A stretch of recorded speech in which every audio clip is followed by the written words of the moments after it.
ಮುಕುಂದಮಾಲಾದ 25ನೇ ಶ್ಲೋಕ. ಆಸ್ನಾಭ್ಯಾಸನ ಆಮ್ನಾಯಾಭ್ಯಾಸನಾನ್ಯ ಅನನ್ಯರೋ ಅರಣ್ಯ ಆಸ್ನಾಮ ಅಭ್ಯಾಸಾನನ್ಯಾರಣ್ಯ ರುದಿತಂ ವ್ರತಾನ್ವಹಂ ಛೇದಫಲಾನಿ ಪೂರ್ತವಿಧಯಃ ಸರ್ವೇ ಹುತಂ ಭಸ್ಮನಿ ತೀರ್ಥನಾಮವಗಾನಾನಿ ಚ ಗಜಸ್ನಾನಂ ವಿನಾ ಯತ್ಪದದ್ವಂದ್ವಾಂಬೋರುಹ ಸಂಸ್ಕೃತಿಂ ವಿಜಯತೆ ದೇವಸ್ಸ ನಾರಾಯಣಃ. ಈಗ ಅದಕ್ಕೆ ಅರ್ಥ, ಯಾವಾತನ ಪದ್ಮದ್ವಂದ್ವವೆಂಬ ಕಮಲದ ಇಲ್ಲದಿದ್ದರೆ, ಯಾವ ದೇವರು ಪಾದ ಪದ್ಮದ ನಮಗೆ ಸ್ಮರಣೆ ಇಲ್ಲದೇ ಇದ್ದರೆ ವೇದಾಧ್ಯಯನ ಮಾಡೋದು ಕೂಡ ಅರಣ್ಯ ರೋದನವಾಗುತ್ತೆ. ಅರಣ್ಯರೋದನವಾಗುವ ವೇದದಲ್ಲಿ ಏನು ಹೇಳಿರುತ್ತೋ ಆ ವ್ರತಗಳ ಪ್ರತಿದಿನವೂ ಪ್ರತಿದಿನ ಮಾಡಿದ್ರೂ ಕೂಡ ನಮ್ಮಲ್ಲಿರ್ತಕ್ಕಂಥ ಒಬ್ಬ ಕರಗಿಸುವುದೆಂಬ ಒಂದೇ ಫಲವಾಗುವುದು. ಅದರಿಂದ ನಮ್ಮ ಶಕ್ತಿ ಕಡಿಮೆ ಆಗುತ್ತೆ ಅಂತ ಅಂದ್ಕೊಂಡಿರ್ತೀವೋ ಅದು ಪೂರ್ತ ಕರ್ಮಗಳು. ನಮ್ಮ ಕರ್ಮಗಳೆಲ್ಲ ನಾವು ಏನು ಕೆಲಸ ಮಾಡ್ತೀವದು ಬೂದಿಯಲ್ಲಿ ಹೋಮ ಮಾಡಿದಂತಾಗುವು. ತೀರ್ಥಗಳಲ್ಲಿ ಆನೆಗಳ ತೀರ್ಥದಲ್ಲಿ ಯಾವ್ದಾರ ನೀರು ಸ್ನಾನ ಮಾಡಿದ್ರೆ ಏನಾಗುತ್ತೆ? ಬಂದವೋ ಮಣ್ಣು ಇಕ್ಕೋತಾ ಇರ್ತವೆ. ಹಾಗಾಗೋದು ಬೇಡ ಅಂತ ಕವಿಯ ಒಂದು ರಾಜನ ಆಶಯ. ತೀರ್ಥಗಳಲ್ಲಿ ಮುಳುಗುವೆಲ್ಲವೂ ಆನೆಯ ಸ್ನಾನದಂತೆ ಆಗಿಬಿಡುವುದು. ಅಂಥ ನಾರಾಯಣ ದೇವನು ಸರ್ವೋತ್ಕೃಷ್ಟನಾಗಿರುವನು. ಎಲ್ಲರಿಗೂ ಸರ್ವೋತ್ಕೃಷ್ಟನಾದ ನಾರಾಯಣನನ್ನು ನಾವು ಆ ಪಾದಕಮಲವನ್ನು ಧ್ಯಾನ ಮಾಡೋಣ. ಶ್ರೀಮನ್ನಾಮ ಪ್ರೋಚ್ಯ ನಾರಾಯಣಾಖ್ಯಂ ಕೇನ ಪ್ರಾಪೂರ್ವಾಂಚಿತಂ ಪಾಪಿನೋಪಿ ನಃ ಪೂರ್ವಂ ವಾಕ್ೃವೃತ್ತನ ತಸ್ಮಿನ್ ತೇನ ಪ್ರಾಪ್ತಂ ಗರ್ಭವಾಸಾದಿ ದುಃಖಂ. ಎಂಥ ಪಾಪಿಗಳೇ ಆಗಲಿ, ಎಷ್ಟೇ ಪಾಪ ಮಾಡಿರಲಿ, ನಾರಾಯಣನೆಂಬ ಶ್ರೀನಾರಾಯಣನ ನಾಮವನ್ನು ಉಚ್ಚರಿಸಿ ತಮ್ಮ ಇಷ್ಟಾರ್ಥವ ಪಡೆಯದೆ, ತಮ್ಮ ಏನು ಭಕ್ತಿ ಬೇಕೋ ತಮ್ಮ ಇಷ್ಟಾರ್ಥವನ್ನು ದೇವರಲ್ಲಿ ಕೇಳ್ಕೊಳ್ತೇನೆ ಇದ್ದವರು ಯಾರಿದ್ದಾರೆ ಎಲ್ಲರವನ್ನ ಕೇಳಿಕೊಳ್ಳೇಬೇಕು. ಅಯ್ಯೋ, ಹಿಂದೆ ನಮ್ಮ ವಾಕು ಅದರಲ್ಲಿ ತೊಡಗಲಿಲ್ಲ, ಅದರಲ್ಲಿ ನಮ್ಮ ಮಾತು ಸಿಗೋಲಿಲ್ಲ. ಆದ್ದರಿಂದಲೇ ಗರ್ಭವಾಸ ಮುಂತಾದ ದುಃಖವು ಬಂದೊದಗಿದೆ. ಇವೆಲ್ಲ ನಾವು ದೇವರನ್ನು ಪ್ರಾರ್ಥನೆ ಮಾಡಿದರೆ ಗರ್ಭವಾಸ ಇರ್ತಿರಲಿಲ್ಲ, ನಾವು ದೇವರ ಹತ್ರನೇ ಇರ್ತಿದ್ವಿ ಅನ್ನೋ ಮಾತನ್ನು ರಾಜ ಕುಲಶೇಖರರು ಹೇಳಿದ್ದಾರೆ. ಅದರಿಂದ ನಾವು ಅದನ್ನು ಗಮನದಲ್ಲಿಟ್ಕೊಂಡು ದೇವರನ್ನು ಸದಾ ಭಜಿಸೋಣ. ಇದು ಅವರ ಆಶಯ. ನೀವು ನಮ್ಮನ್ನೆಲ್ಲ ಆಶೀರ್ವಾದ ಮಾಡ್ತೀರಿ ಅಂತ ಅಂದ್ಕೊಂಡಿದ್ದೀವಿ ವೀಕ್ಷಕರೇ. ನಮ್ಮನ್ನು ನೋಡಿ, ಕಾರ್ಯಕ್ರಮ ನೋಡಿ ನಮ್ಮನ್ನು ಆಶೀರ್ವಾದ ಮಾಡಿ, ಸಬ್ಸ್ಕ್ರೈಬ್ ಆಗಿ, ಎಲ್ಲರಿಗೂ ಹೇಳಿ. ನೀವು ನೋಡ್ತೀರಿ ಅನ್ನೋ ಭರವಸೆ ನಮಗಿದೆ. ಎಷ್ಟೋ ಜನ ನೋಡಿದ್ದೀರಾ, ಇನ್ನು ನೋಡಿ ನಮ್ಮನ್ನು ಅಭಿನಂದಿಸಿ ಮಾಡಿ. ಈಗ ಮುಂದಿನ ಮಹಾಭಾರತ ಸಂಗ್ರಹದ ವಿಷಯಕ್ಕೆ ಹೋಗೋಣ. ಬೃಹನ್ನಳೆಯ ಕಣ್ಣಿನಲ್ಲಿ ನೀರು ಸುರಿಯುತ್ತಿದ್ದ ನೀರು ಸುರಿಯುತ್ತಿದ್ದುದನ್ನು ನೋಡಿ ಉತ್ತರದಿಗೆ ಅಚ್ಚರಿಯಾಯಿತು. ಅವನು ಆಯುಧಗಳನ್ನು ಇಟ್ಟಿದ್ನಲ್ಲ ಅಲ್ಲಿ ಕರ್ಕೊಂಡು ಹೋಗ್ತಾನೆ. ಅದನ್ನು ನೋಡಿ ಅವನಿಗೆ ಆಶ್ಚರ್ಯ ಆಗುತ್ತೆ. ಆಯುಧಗಳನ್ನು ನೋಡಿ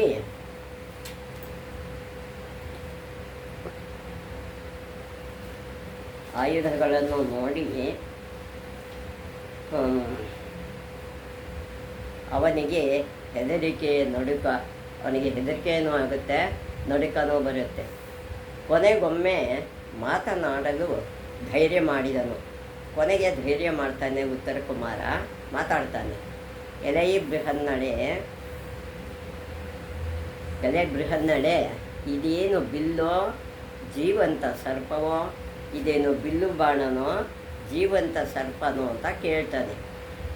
ಈ ಬಾಣಗಳು ಸೂರ್ಯಾಗ್ನಿಗಳಂತೆ ಹೊಳೆಯುತ್ತಿದೆ. ಈ ಬಾಣಗಳು ಸೂರ್ಯ ಅಗ್ನಿಗಳಂತೆ ಹೊಳಿತಾ ಇದೆ. ಇಂಥವುಗಳನ್ನು ನಾನೆಂದೂ ನೋಡಿರಲಿಲ್ಲ, ನಾನು ಯಾವತ್ತೂ ನೋಡಿಲ್ಲ. ಇವು ಇಲ್ಲಿ ಏಕಿವೆ, ಇದು ಯಾಕೆ ಇಲ್ಲಿ ಬಂತು, ದಯವಿಟ್ಟು ತಿಳಿಸಿ, ದಯವಿಟ್ಟು ನನಗೆ ಇದನ್ನು ವಿಚಾರ ಹೇಳಿ ಅಂತ ಹೇಳ್ತಾನೆ. ಅರ್ಜುನನು, ರಾಜಕುಮಾರ, ಇವು ಪಾಂಡವರ ಆಯುಧಗಳು, ಪಾಂಡವರು ಉಪಯೋಗಿಸ್ತಕ್ಕಂಥ ಆಯುಧಗಳು. ಅವರು ಅಜ್ಞಾತವಾಸಕ್ಕೆ ಹೋಗುವಾಗ ಇಲ್ಲಿ ಇಟ್ಟಿದ್ದರು, ಇಲ್ಲಿ ಇಟ್ಟುಬಿಟ್ಟು ಹೋಗಿದ್ದರು ಅಂತ ಹೇಳ್ತಾನೆ ಎಂದನು. ಉತ್ತರನು ಬಹು ಹೊತ್ತು ಅವುಗಳನ್ನೇ ಬಿಟ್ಟ ಕಣ್ಣು ಬಿಟ್ಟಂತಾಗಿ ನೋಡುತ್ತಾ ಕುಳಿತಿದ್ದನು. ಬಾಯಿ ಬಿಟ್ಕೊಂಡು ಕಣ್ಣು ಬಿಟ್ಕೊಂಡು ಅದನ್ನೇ ನೋಡ್ತಾ ಕೂತಿರ್ತಾನೆ. ಅನಂತರ ಇಂತಹ ದಿವ್ಯ ಆಯುಧಗಳ ಬಿಟ್ಟು ಪಾಂಡವರು ಎಲ್ಲಿ ಹೋದರು, ಇಷ್ಟೆಲ್ಲ ಬಿಟ್ಬಿಟ್ಟು ಎಲ್ಲಿ ಹೋದರು ಅವರು? 12 ವರ್ಷ ವನವಾಸ ಮುಗಿಸಿ ಅವರು ದ್ವೈತವನವ ಕಾಮ್ಯವನವ ಬಿಟ್ಟು ಹೋದರೆಂದು ನಾವು ಕೇಳಿದ್ದೇವೆ. ನಾವು ಕಾಡನ್ನು ಬಿಟ್ಟು ಹೋದರು ಅಂತ ಕೇಳಿದ್ದೀವಿ. ಅನಂತರ ಅವರು ಎಲ್ಲಿಗೆ ಹೋದರು ಅಂತ ಪ್ರಶ್ನೆ ಮಾಡುತ್ತಾನೆ ಉತ್ತರ ಕುಮಾರ ಬೃಹನ್ನಳೆಗೆ. ನಿನಗೇನಾದರೂ ಗೊತ್ತಾ ಅಂತ ಅರ್ಜುನನ್ ಕೇಳ್ತಾನೆ ಎಂದು ಕೇಳಿದನು. ಅರ್ಜುನನು ನಗುತ್ತಾ, ರಾಜಕುಮಾರ, ಪಾಂಡವರೆಲ್ಲರೂ ವಿರಾಟ ನಗರದಲ್ಲಿಯೇ ಇದ್ದಾರೆ, ನಿಮ್ಮ ವಿರಾಟ ನಗರದಲ್ಲಿಯೇ ಇದ್ದಾರೆ ಎಂದನು.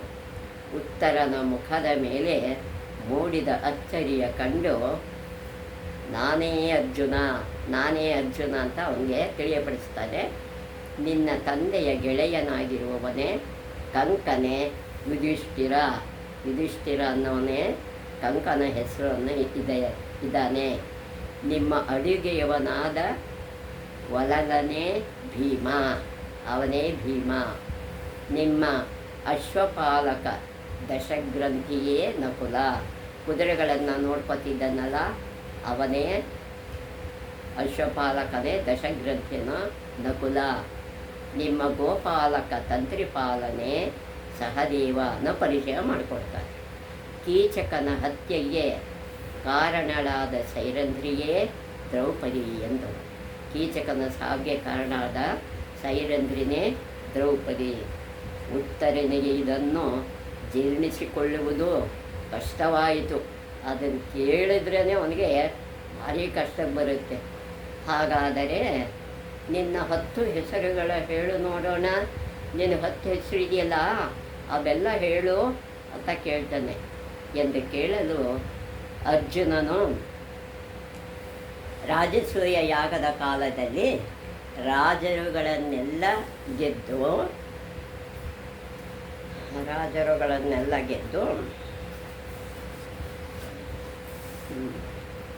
ಧನ ಸಂಗ್ರಹ ಮಾಡಿದುದರಿಂದ ನನ್ನನ್ನು ಧನಂಜಯನೆನ್ನುವರು. ರಾಜಸೂಯ ಯಾಗದ ಕಾಲದಲ್ಲಿ ಎಲ್ಲ ರಾಜರನ್ನ ಗೆದ್ದು ಧನವನ್ನು ಸಂಗ್ರಹಣೆ ಮಾಡಿದೆ, ಅದಕ್ಕೋಸ್ಕರ ನನ್ನನ್ನು ಧನಂಜಯ ಅಂತ ಕರೀತಾರೆ. ಯುದ್ಧದಲ್ಲಿ ಕೊನೆಯವರೆಗೆ ಹೋರಾಡಿ ಗೆಲ್ಲುವೆನಾದ್ದರಿಂದ ವಿಜಯ ಎನ್ನುವರು. ನನ್ನನ್ನು ಕೊನೆಯ ಯುದ್ಧದವರೆಗೂ ನಾನು ನಿಲ್ತೀನಿ, ಅದಕ್ಕೆ ನನ್ನನ್ನು ವಿಜಯ ಅಂತ ಕರೀತಾರೆ. ಅಗ್ನಿಯಿಂದ ಕೊಡಲ್ಪಟ್ಟ ನನ್ನ ಕುದುರೆಗಳು ಬಿಳಿಯ ಬಿಳಿಯವಾದ್ದರಿಂದ ಶ್ವೇತವಾಹನನೆನ್ನುವರು. ಅವನ ಕುದುರೆ ಯಾವಾಗಲೂ ಬೆಳ್ಳಗಿದೆ, ಅದಕ್ಕೆ ಅವನನ್ನು ಶ್ವೇತವಾಹನ ಅಂತ ಕರೀತಾರೆ. ಇಂದ್ರನ ಆಸ್ಥಾನಕ್ಕೆ ಹೋಗಿದ್ದಾಗ ನನ್ನ ತಂದೆ ಇಂದ್ರನು ಕಿರೀಟವ ತೊಡಿಸಿದ್ದರಿಂದ ಕಿರೀಟಿ ಎನ್ನುವರು. ನನ್ನ ತಂದೆಗೆ ನನಗೆ ಕಿರೀಟ ತೊಡಿಸಿದ್ದರಿಂದ ನನಗೆ ಕಿರೀಟಿ ಅನ್ನೋ ಹೆಸರಿದೆ. ಯುದ್ಧದಲ್ಲಿ ರುಜುಮಾರ್ಗವನ್ನೇ ಅನುಸರಿಸಿದ್ದರಿಂದ ಬೀಭತ್ಸನೆನ್ನುವರು. ನಾನು ಯಾವ ಉಪಾಯ ಮಾರ್ಗನೂ ಇಲ್ಲದೆ ರಾಜಮಾರ್ಗದಲ್ಲಿ ನಾನು ಯುದ್ಧವನ್ನು ಮಾಡ್ತೀನಿ, ಅದಕ್ಕೆ ನನ್ನನ್ನು ಬೀಭತ್ಸು ಅಂತ ಕರೀತಾರೆ. ಕೀಳು ವಿಧಾನಗಳಿಂದ ಶತ್ರುವ ಎದುರಿಸದೆ ಎರಡು ಕೈಗಳ ಬಳಸಿ ಯುದ್ಧ ಮಾಡುವುದರಿಂದ ಸವ್ಯಸಾಚಿ ಎನ್ನುವರು. ಎರಡು ಕೈದವನ ಬಾಣ ಬಿಡ್ತಾ ಇದ್ದಂತೆ, ಅದಕ್ಕೆ ಅವನನ್ನು ಸವ್ಯಸಾಚಿ ಅಂತ ಕರೀತಾರೆ. ಅರ್ಜುನ ವೃಕ್ಷದ ಹಾಗೆ ನನ್ನ ಚರ್ಮವು ಕಲೆಗಳಿಲ್ಲದೆ ಸುಂದರವಾದ್ದರಿಂದ ಅರ್ಜುನ ಎನ್ನುವರು. ಅವನ ಚರ್ಮದಲ್ಲಿ ಒಂದು ಕಲೆನೂ ಇಲ್ಲ, ಅದಕ್ಕೆ ಅವನನ್ನು ಅರ್ಜುನ ವೃಕ್ಷಕ್ಕೆ ಹೋಲಿಸಿದ್ದಾರೆ. ಹಿಮವತ್ ಪರ್ವತದ ಶತಶೃಂಗ ಉತ್ತರ ಫಾಲ್ಗುಣ ನಕ್ಷತ್ರದಲ್ಲಿ ಹುಟ್ಟಿದ್ದರಿಂದ ಅವನು ಉತ್ತರ ಫಾಲ್ಗುಣಿ ನಕ್ಷತ್ರದಲ್ಲಿ ಹುಟ್ಟುತ್ತಾನೆ, ಅದಕ್ಕೆ ಅವನ ಫಲ್ಗುಣ ಅಂತ ಕರೀತಾರೆ. ಕೋಪ ಬಂದಾಗ ನನ್ನ ಅಣ್ಣನ ರಕ್ತವ ಯಾರು ಭೂಮಿಗೆ ಬೀಳಿಸುವರೋ ಅವರ ಪರಿವಾರವ ನಾಶ ಮಾಡದೆ ಬಿಡೆನೆಂಬುದು ನನ್ನ ಪ್ರತಿಜ್ಞೆ. ಅದೇ ನನ್ನ ಏನಂತ ಕರೀತಾರೆ, ನನ್ನನ್ನು ಯಾರೂ ಜಯಿಸಲಾರದ್ದರಿಂದ ಜಿಷ್ಣು ಅಂತ ಅವನನ್ನು ಕರೀತಾರೆ. ಜಿಷ್ಣು ಅನ್ನೋ ಹೆಸರು ಅವನಿಗೆ. ನನ್ನ ತಾಯಿ ಪ್ರೀತೆಯಾದ್ದರಿಂದ ನನ್ನನ್ನು ಪಾರ್ಥ ಎನ್ನುವರು. ಈ ನನ್ನ 10 ಹೆಸರುಗಳ ಕೇಳಿದ ಮೇಲಾದರೂ ನಂಬಿಕೆ ಬಂತೆ. ನನ್ನ 10 ಹೆಸರುಗಳು ಕೇಳಿದೆ ಅಲ್ವಾ, ಈಗ ನಿನಗೆ ನಂಬಿಕೆ ಬಂದಿದೆ. ನಾವೀಗ ಗೋವುಗಳ ಬಿಡಿಸಿಕೊಳ್ಳೋಣ, ನಾವೀಗ ಗೋವುಗಳನ್ನು ಬಿಡಿಸ್ಕೊಂಬರೋಣ, ನಡಿ ಯುದ್ಧಕ್ಕೆ. ನಾನು ಯುದ್ಧ ಮಾಡುವುದನ್ನು ನೋಡುವೆಯಂತೆ. ನಾನು ಯುದ್ಧ ಮಾಡೋದನ್ನ ನೀನು ನೋಡು. ನಾನಿರುವಾಗ ನಿನಗೆ ಕೌರವರ ಭಯ ಬೇಡ ಎಂದನು. ಉತ್ತರನಿಗೆ ಭಯದಿಂದ ಎಚ್ಚರ ತಪ್ಪುವಂತಾಯಿತು. ಭಯದಿಂದ ಅವನಿಗೆ ಮೈ ಮೇಲೆ ಎಚ್ಚರ ತಪ್ಪುವಂತಾಗತ್ತೆ. ತಮ್ಮ ನಗರದಲ್ಲಿ ಪಾಂಡವರಿಗೆ ತಂಗಿರಬಹುದಾದ ಅವಮಾನಗಳ ನೆನೆಸಿಕೊಂಡನು. ಎಷ್ಟು ಅವಮಾನ ಆಯ್ತಲ್ವ ಇವರಿಗೆ ಅಂತ ನೆನೆಸ್ಕೊಂಡು ತುಂಬ ಬೇಜಾರು ಮಾಡ್ಕೊಳ್ತಾನೆ. ಅವನಿಗೆ ತನ್ನ ಮತ್ತು ತನ್ನ ತಂದೆಯ ಬಗ್ಗೆ ನಾಚಿಕೆಯಾಯಿತು. ಅವನು ಅರ್ಜುನನ ಕಾಲಿಗೆ ಬಿದ್ದು, ನಾನು ಭೂಮಿಂಜಯನೆಂಬ ವಿರಾಟ ಪುತ್ರ. ಭೂಮಿಂಜಯ ಅಂತ ಅವನ ಹೆಸರು, ಉತ್ತರನ ಹೆಸರು ಭೂಮಿಂಜಯ ಅಂತ, ಉತ್ತರ ಕುಮಾರ ಅಂತ ಕರೀತಾರೆ ಅಷ್ಟೇ. ಅವನು ಅಜ್ಞಾತವಾಸದ ನಂತರ ಅರ್ಜುನನ ಮೊದಲು ನೀಡಿದ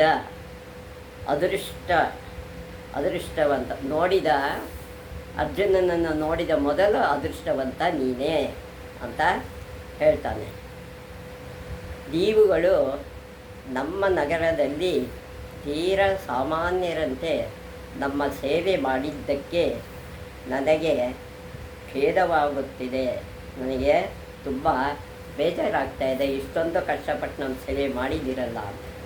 ನಾವು ನಿಮಗೆ ಮಾಡಿರಬಹುದಾದ ಅಪಮಾನಗಳಿಗಾಗಿ ನಮ್ಮೆಲ್ಲರ ಪರವಾಗಿ ಕ್ಷಮೆ ಬೇಡುತ್ತಿದ್ದೇವೆ. ನಮ್ಮನ್ನೆಲ್ಲ ನೀವು ಕ್ಷಮಿಸಿ ಅಂತ ಕೇಳ್ಕೊತಾರೆ. ನೀವು ದೊಡ್ಡವರು, ಕರುಣೆ ಇಟ್ಟು ನಮ್ಮ ಕಾಪಾಡಬೇಕು, ನೀವು ನಮ್ಮನ್ನು ರಕ್ಷಣೆ ಮಾಡಬೇಕು ಎಂದು ಅಳತೊಡಗಿದನು. ಅಳಕ್ಕೆ ಶುರು ಮಾಡ್ತಾನೆ ಉತ್ತರ ಕುಮಾರ.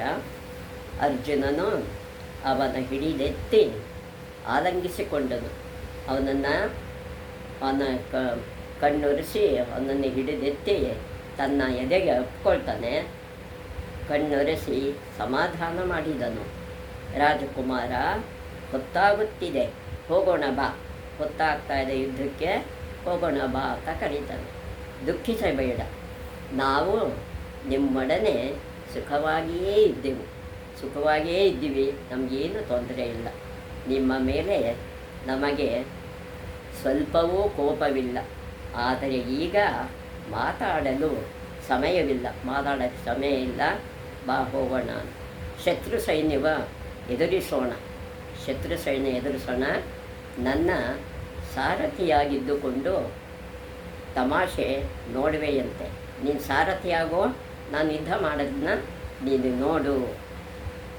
ಇನ್ನು ಭಯ ಬೇಡ ಎಂದನು. ಉತ್ತರನು ಕೊನೆಗೂ ಧೈರ್ಯವಾಗಿ ನಕ್ಕು, ಇಂದಿನಿಂದ ನಾನು ಯಾವತ್ತೂ ಹೆದರುವುದಿಲ್ಲ, ಇವತ್ತಿಂದ ನಾನು ಎಂದೂ ಹೆದರೋದಿಲ್ಲ ಅಂತ ಶಬ್ದ ಮಾಡ್ತಾನೆ. ನನ್ನ ಭಯವು ಸೂರ್ಯನೆದುರಿನಲ್ಲಿ ಹಿಮದಂತೆ ಕರಗಿ ಹೋಯಿತು ಎಂದು ಸಾರಥಿಯ ಸ್ಥಾನದಲ್ಲಿ ಕುಳಿತನು, ಸಾರಥಿ ಆಗ್ತಾನೆ. ಅರ್ಜುನನು ಗಾಂಧೀವಕ್ಕೆ ನಮಸ್ಕರಿಸಿ ಅದನ್ನು ಕೈಗೆ ತೆಗೆದುಕೊಂಡು ಎದೆ ಏರಿಸಿ ನಾಣ ತಟ್ಟಿದನು.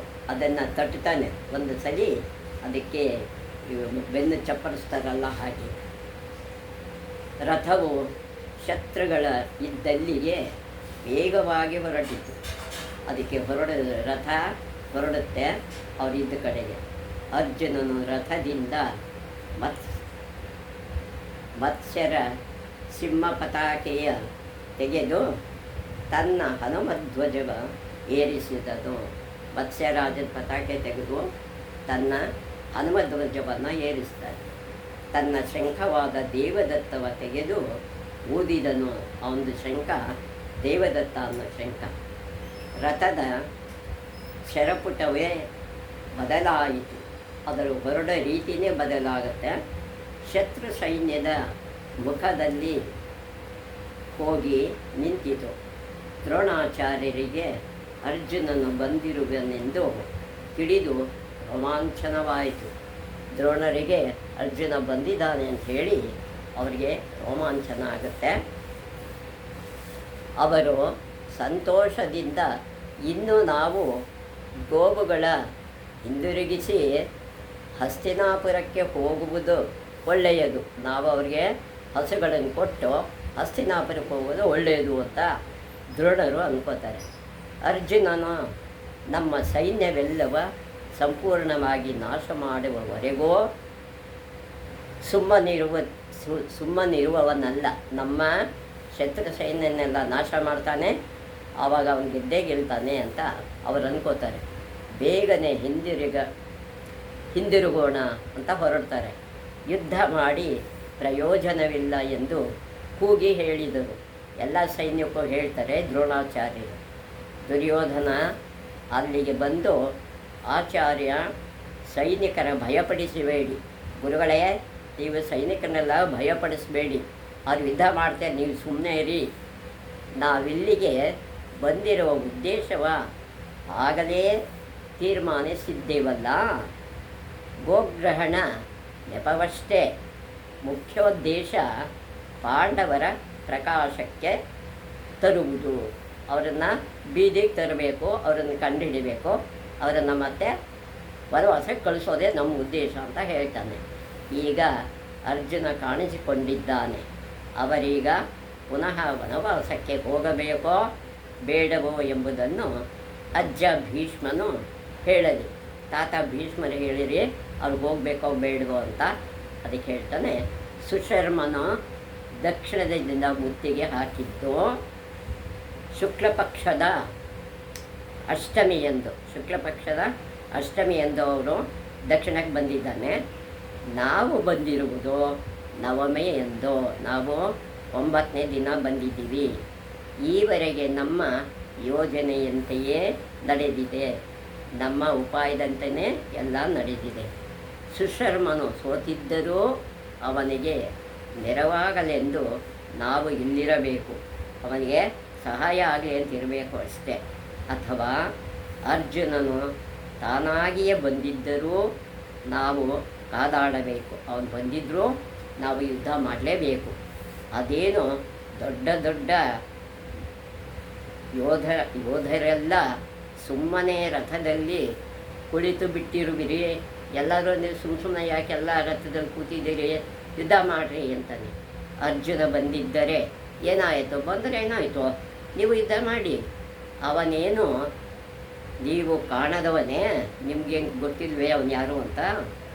ಆಚಾರ್ಯರಾದ ನೀವೇ ಹೀಗೆ ಹೆದರಿಸಿದರೆ ಹೇಗೆ, ನೀವೇ ಹೀಗೆ ಹೇಳಿಬಿಟ್ರೆ ಹೇಗೆ ಅಂತ ಅರ್ಜುನ ಅಲ್ಲ ದುರ್ಯೋಧನ ದ್ರೋಣಾಚಾರ್ಯ ಹೇಳ್ತಾನೆ.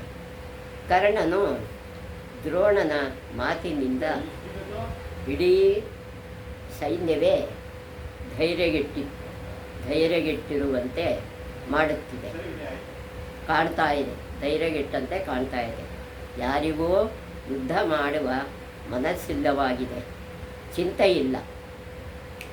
ಒಂದು ವೇಳೆ ಭಾರ್ಗವನೇ ಅದೇ ಪರಶುರಾಮರೇ ಬಂದರು, ಕೃಷ್ಣಾರ್ಜುನರೇ ಬಂದರು, ಯಾರೇ ಬರಲಿ ನಾನೊಬ್ಬನೇ ನಿಂತು ಯುದ್ಧ ಮಾಡುವೆ ಅಂತ ಹೇಳ್ತಾನೆ. ಯಾರೋ ಕರ್ಣ 13 ವರ್ಷಗಳಿಂದ ಅರ್ಜುನನನ್ನೆದುರಿಸಲು ನನ್ನ ಕೈ ಕಡಿಯುತ್ತಿದೆ, ನನ್ನ ಕೈ ಕಾಯ್ತಾ ಇದೆ ಅವನನ್ನು ಸೋಲ್ಸೋಕ್ಕೆ ಅಂತ ಕರ್ಣ ಹೇಳ್ತಾನೆ.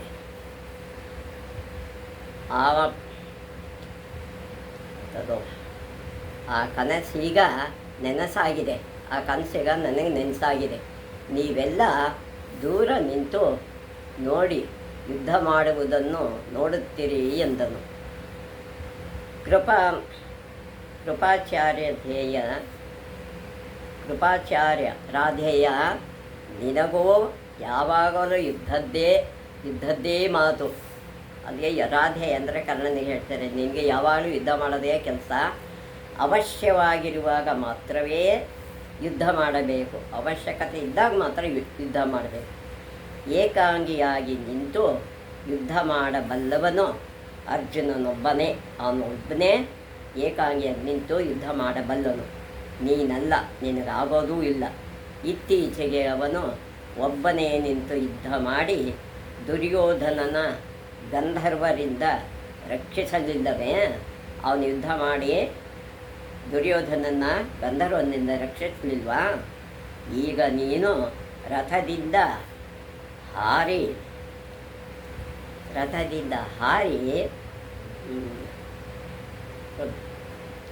ರಾಧೆಯ ಓದೆಯಲ್ಲವೇ, ನೀನು ಓಡಿ ಓದೆ ಅಲ್ವಾ ಅಂತ ಕೇಳ್ತಾರೆ. ಕೇಕೆಯರನ್ನು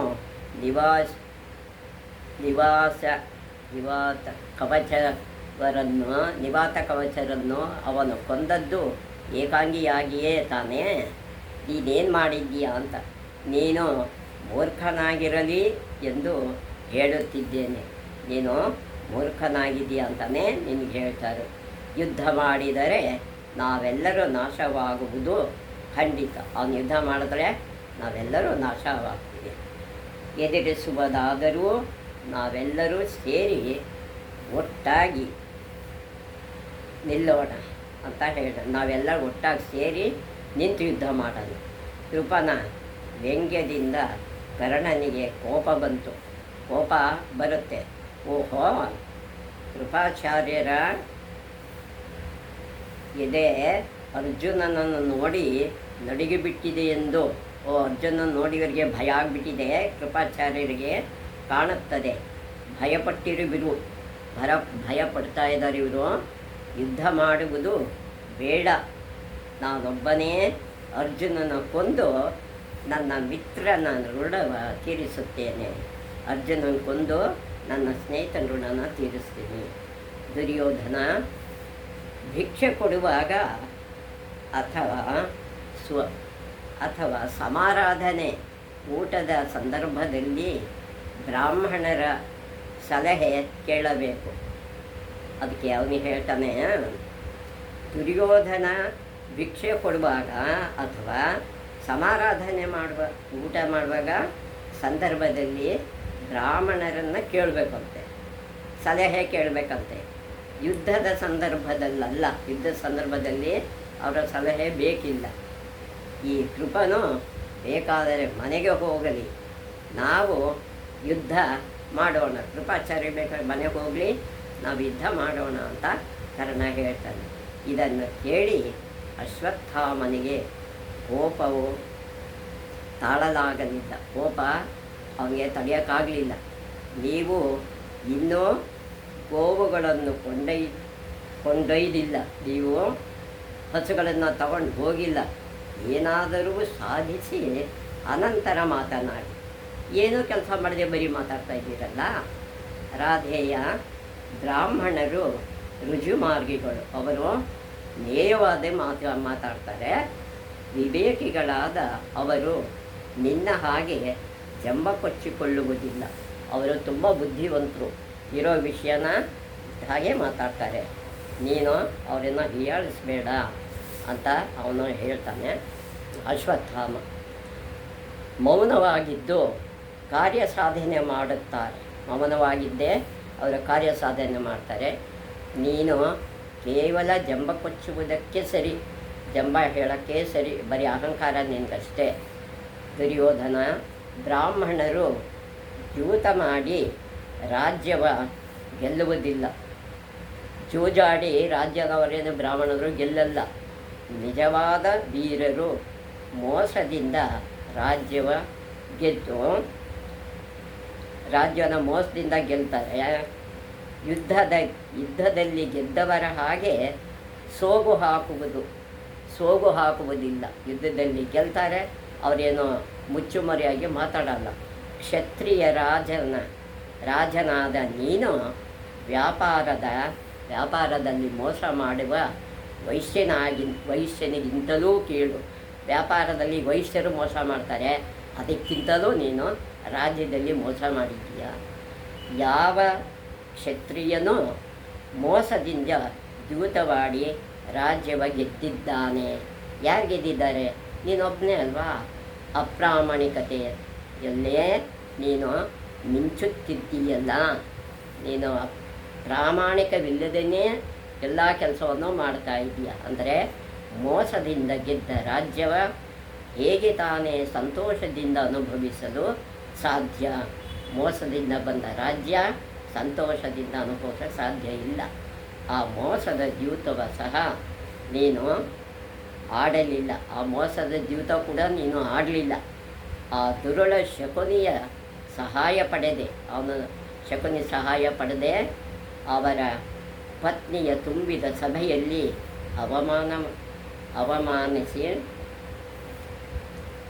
ಅವಮಾನಿತ ಮಟ್ಟಕ್ಕೆ ಹೋದೆ. ಅವಮಾನಿಸ್ಕೋಸ್ಕರ ಆ ದ್ರೌಪದಿನ ಅವಮಾನ ಮಾಡಿದೆ. ಪಾಂಡವರ ಕೋಪ ಮುಗಿಲು ಮುಟ್ಟಿದೆ. ಅವರ ಕೋಪ ಮುಗಿಲು ಮುಟ್ಟಿದೆ. ಸೇಡನ್ನು ತೀರಿಸಿಕೊಳ್ಳದೆ ಅರ್ಜುನನು ಬಂದು ನಿಂತಿದ್ದಾನೆ. ಸೇಡನ್ನು ತೀರಿಸ್ಕೊಳ್ಬೇಕು ಅಂತಲೇ ಅರ್ಜುನ ಬಂದಿದ್ದಾನೆ. ದುರ್ಯೋಧನನು ಕೃಪನನ್ನು ಹೇಡಿಗಳೆಂದು ಅಳಿಯಬೇಡ ಅಂತ ಅಶ್ವತ್ಥಾಮ ಹೇಳ್ತಾನೆ. ಕರ್ಣನೆಂದುಕೊಂಡಿರುವಂತೆ ಅವರೇನು ಭಯಪಟ್ಟಿಲ್ಲ, ಅವರೇನೂ ಭಯಪಡ್ತಾ ಇಲ್ಲ. ಅವರು ಔನ್ನತ್ಯವ ಎಲ್ಲಿ ನೋಡಿದರೂ ಪ್ರಕಟಿಸುವರು. ಅವರ ಉನ್ನತ ಸ್ಥಾನವನ್ನು ಅವರು ಪ್ರಕಟ ಮಾಡ್ತಾರೆ. ಅರ್ಜುನ ಮುಂದೆ ಕರ್ಣನು ಬೇರೆ ಪಾಲಿಗೂ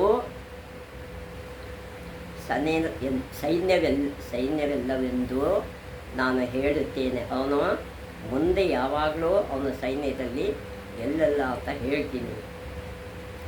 ನೀನು ಪಾಂಡವರ ಮೇಲಿನ ಹೊಟ್ಟೆ ಕಿಚ್ಚಿನಿಂದ ಸದ್ಗುಣಿಗಳೆಲ್ಲರ ಕಳೆದುಕೊಂಡಿದ್ದೀಯೇ. ಯಾರು ಬೇಕಾದರೂ ಯುದ್ಧ ಮಾಡಲಿ, ಯಾರು ಬೇಕಾದರೂ ಯುದ್ಧ ಮಾಡಲಿ, ನಾನಂತೂ ಯುದ್ಧ ಮಾಡುವುದಿಲ್ಲ ಎಂದು ಹೇಳಿ ಬಿಲ್ಲು ಬಾಣಗಳನ್ನೆಸೆದು ಸುಮ್ಮನೆ ಕುಳಿತು ಬಿಟ್ಟ ಅಶ್ವತ್ಥಾಮ. ಭೀಷ್ಮನು ಮಧ್ಯ ಪ್ರವೇಶಿಸಿ ದ್ರೋಣಾಚಾರ್ಯರು, ಕೃಪಾಚಾರ್ಯರು, ಅಶ್ವತ್ಥಾಮರರು ಹೇಳಿದ್ದೆಲ್ಲ ಸರಿಯಾಗಿಯೇ ಇದೆ. ಅವರು ಹೇಳಿದ್ದೆಲ್ಲ ಸರಿಯಾಗಿದೆ. ಆದ್ದರಿಂದ ನೀನು ಈ ರಾಧೇಯ ಮಾಡಿದ ಹಾಗೆ ಬ್ರಾಹ್ಮಣರನ್ನು ನೀನು ನಿಂದಿಸಬೇಡ ಅಂತ ಭೀಷ್ಮರು ಹೇಳ್ತಾರೆ. ವಿನಾಕಾರಣ ಅವಮಾನಿಸಬಾರದು, ಬ್ರಾಹ್ಮಣರನ್ನು ಅವಮಾನ ಮಾಡಬಾರ್ದು. ದುರ್ಯೋಧನ ಸರಿ ಪರಿಸ್ಥಿತಿಯಲ್ಲಿ ಅರ್ಥ ಮಾಡಿಕೊ. ಈ ಪರಿಸ್ಥಿತಿನ ಅರ್ಥ ಮಾಡಿಕೊ. ನಿನ್ನ ಈ ಮಿತ್ರನ ನಂಬಿ ಕೆಡಬೇಡ. ಈ ಕರ್ಣನ ನಂಬಿ ನೀನು ಕೆಟ್ಟೋಗಬೇಡ. ಇಂತಹ ಭಿನ್ನ ಮತ ದೋರುವುದಕ್ಕೆ ನೀನು ಅವಕಾಶ ಮಾಡಬಾರದು. ಇಂಥ ಕೆಲಸ ಮಾಡೋಕ್ಕೆ ನೀನು ಅವಕಾಶ ಕೊಡಬಾರದು. ಈ ಮಹನೀಯರ ಸಮಾಧಾನಗೊಳಿಸು. ಇವರನ್ನೆಲ್ಲ ಸಮಾಧಾನ ಮಾಡು. ನಮ್ಮ ವೀರರು ಅವರವರಲ್ಲಿಯೇ ಹೊಡೆದಾಡುವಂತೆ ಆಗದಿರಲಿ. ಅವರವರೇ ಹೊಡೆದಾಡೋಕ್ಕೆ ಬಿಡಬೇಡ ಎಂದು ಅಶ್ವತ್ಥಾಮನಿಗೂ ನೀನು ರಾಧೆಯ ಮಾತಿಗೆ ಬೇಸರಿಸಬೇಡ. ಅವರ ಮಾತಿಗೂ ಇವ್ರ ಮಾತಿಗೂ ಯಾರಿಗೂ ನೀನು ಬೇಸರ ಮಾಡಬೇಡ. ಅವನು ಸೈನ್ಯವ ಹುರಿದುಂಬಿಸುವುದಕ್ಕೆ ಹಾಗೆ ಹೇಳಿದ. ಸೈನ್ಯವನ್ನು ಹುರಿದುಂಬಿಸೋದಕ್ಕೆ ಹೇಳಿದ್ದಾನೆ. ನಿನ್ನ ಕೋಪಕ್ಕೆ ಇದು ಕಾಲವಲ್ಲ. ನಿನ್ನ ಕೋಪಕ್ಕೆ ಇದು ಈ ಸಮಯ ಅಲ್ಲ. ಒರಟು ಮಾತುಗಳ ಕ್ಷಮಿಸಿಬಿಡು. ಒರಟಾಗಿದ್ದರೆ ಮಾತು ಕ್ಷಮೆ ಇರಲಿ. ದ್ರೋಣರು ಕೃಪನು ಅರ್ಜುನನ ಮೆಚ್ಚಿ ಮಾತನಾಡಿದರು. ಅರ್ಜುನನ ಮೆಚ್ಚಿ ಅವರು ಮಾತಾಡ್ತಾರೆ ಎಂಬುದು ಸೈನ್ಯದ ನೈತಿಕ ಚಾತುರ್ಯವ ಕೆಡಿಸುವುದಿಲ್ಲ. ಯಾವತ್ತೂ ಚತುರತೆಯಿಂದ ಮಾತಾಡೋದು ಸೈನ್ಯಕ್ಕೆ ಒಳ್ಳೆಯದು. ದಯವಿಟ್ಟು ಇದನ್ನೆಲ್ಲ ಮರೆತು ಮುಂದಿರುವ ಅಪಾಯವ ಎದುರಿಸೋಣ. ಮುಂದಿರೋ ಅಪಾಯವನ್ನು ನಾವೆಲ್ಲರೂ ಎದುರಿಸೋಣ. ನಾವೆಲ್ಲರೂ ಒಟ್ಟಿಗೆ ಸೇರಿ ಅರ್ಜುನನ ಎದುರಿಸೋಣ. ಎಲ್ಲರೂ ಅರ್ಜುನನ ಎದುರಿಸೋಣ ಎಂದನು. ಅಶ್ವತ್ಥಾಮನಿಗೆ ಸ್ವಲ್ಪ ಸಮಾಧಾನವಾಯಿತು. ಅಶ್ವತ್ಥಾಮನಿಗೆ ಸಮಾಧಾನವಾಗಿತ್ತು. ದ್ರೋಣ ಕೃಪ ಕ್ಷಮಿಸಿದರೆ ನಾನು ಕ್ಷಮಿಸುತ್ತೇನೆ. ದ್ರೋಣರು ಕೃಪ ಕ್ಷಮಿಸಿದರೆ ನಾನು ಕ್ಷಮಿಸ್ತೀನಿ ಅಂತ ಶತ್ರುವಿನ ಗುಣಗಳ ಕಂಡು ಹೊಟ್ಟೆ ಕಿಚ್ಚು ಪಡಬಾರದು. ಶತ್ರುಗಳನ್ನು ನೋಡಿ ಹೊಟ್ಟೆ ಕಿಚ್ಚು ಪಡಬಾರದು ಎಂಬುದಷ್ಟೇ ನನ್ನ ಅಭಿಪ್ರಾಯ ಅಂತಾರೆ ಎನ್ನಲು ದುರ್ಯೋಧನನಿಗೆ ಪರಿಸ್ಥಿತಿಯ ಅರಿವಾಯಿತು. ಪರಿಸ್ಥಿತಿ ಅರ್ಥ ಮಾಡಿಕೊಂಡು ಅವನ ಆಣತಿಯ ಮೇರೆಗೆ ಅವನ ಹೇಳಿದ ಹಾಗೆ ಕರ್ಣ ಏನು ಮಾಡ್ತಾನೆ, ಕರ್ಣನು ಕ್ಷಮಾಪಣೆ ಕೇಳಿಕೊಂಡನು. ಕರ್ಣ ಎಲ್ಲರನ್ನೂ ಕ್ಷಮಾಪಣೆ ಕೇಳ್ತಾನೆ. ದ್ರೋಣ ರೂಪ ಅವನ ಕ್ಷಮಿಸಿದರು. ದ್ರೋಣನು ಭೀಷ್ಮನ ಮಾತ ಕೇಳಿದಾಗಲೇ ನನ್ನ ಕೋಪವು ಶಾಂತವಾಯಿತು. ಭೀಷ್ಮರ ಹೇಳಿದ ತಕ್ಷಣವೇ ನನ್ನ ಕೋಪ ಕಡಿಮೆ ಆಗಿದೆ. ಈಗ ನಾವು ಇದನ್ನೆಲ್ಲ ಮರೆತು ದುರ್ಯೋಧನನ ರಕ್ಷಿಸಿಕೊಳ್ಳೋಣ. ದುರ್ಯೋಧನನ ನಾವು ರಕ್ಷಣೆ ಮಾಡಿಕೊಳ್ಳೋಣ. ಅರ್ಜುನನು ಖಂಡಿತವಾಗಿಯೂ ಅವಧಿಗೆ ಮೊದಲೇ ಕಾಣಿಸಿಕೊಂಡಿಲ್ಲ. ಅವಧಿಗೆ ಮೊದಲವನು ನಮಗೆ ಕಾಣಿಸ್ಕೊಂಡಿಲ್ಲ. ಪಾಂಡವರ ವನವಾಸ ಅಜ್ಞಾತವಾಸಗಳು ಮುಗಿದಿವೆ. ಎಲ್ಲವೂ ಮುಗಿದಿದೆ. ಮುಖ್ಯವಾದ ಸಂಗತಿ ಎಂದರೆ ಅರ್ಜುನನ ಕೋಪಕ್ಕೆ ಈಗ ದುರ್ಯೋಧನನು ಸಿಕ್ಕಬಾರದು. ಅರ್ಜುನನ ಕೋಪಕ್ಕೆ ಈಗ ದುರ್ಯೋಧನ ಸಿಕ್ಕಬಾರದು. ಭೀಷ್ಮನು ದುರ್ಯೋಧನನ ಅನುಮಾನವ ಪರಿಹರಿಸಲಿ ಎಂದು. ದುರ್ಯೋಧನ ಅನುಮಾನನ ಭೀಷ್ಮರು ಪರಿಹರಿಸಲಿ ಅಂತ ದ್ರೋಣರು ವಿನಂತಿ ಮಾಡಿಕೊಳ್ತಾರೆ. ಮುಂದಿನ ಭಾಗವನ್ನು ನೋಡೋಣ. ವೀಕ್ಷಕರೇ, ನಮ್ಮ ಕಾರ್ಯಕ್ರಮವನ್ನು ನೋಡಿ ನಮ್ಮನ್ನು ಇದು ಆಶೀರ್ವಾದ ಮಾಡಿ ಎಲ್ಲರೂ ಹೇಳಿ. ತುಂಬ ಜನ ನೋಡ್ತಾ ಇದ್ದಾರೆ. ನೀವು ನೋಡಿ ಬೇರೆಯವ್ರಿಗೂ ಹೇಳಿ ಅಂತ ಕೇಳ್ಕೊತಾ ಇದ್ದೀನಿ. ಯತ್ರ ಯೋಗೇಶ್ವರ ಕೃಷ್ಣ ಯತ್ರ ಪಾರ್ಥೋ ಧನುರ್ಧರಃ ತತ್ರ ಶ್ರೀ ವಿಜಯೋ ಭೂತಿ ಧ್ರುವ ನೀತಿ ಮತಿರ್ಮಮ ಅನನ್ಯಾಶ್ಚಿಂತಯಂತೋ ಮಾಯೇ ಜನಾಃ ಪರ್ಯುಪಾಸತೆ ತೇಷಾಂ ನಿತ್ಯಾಭಿಯುಕ್ತಾನಾಂ ಯೋಗಕ್ಷೇಮಂ ವಹಾಮ್ಯಹಂ. ಶ್ರೇಯಕಾಂತಾಯ ಕಲ್ಯಾಣನಿಧಯೇ ನಿಧಯೇರ್ಚಿದಾಂ ಶ್ರೀವೆಂಕಟನಿವಾಸಾಯ ಶ್ರೀನಿವಾಸಾಯ ಮಂಗಳಂ.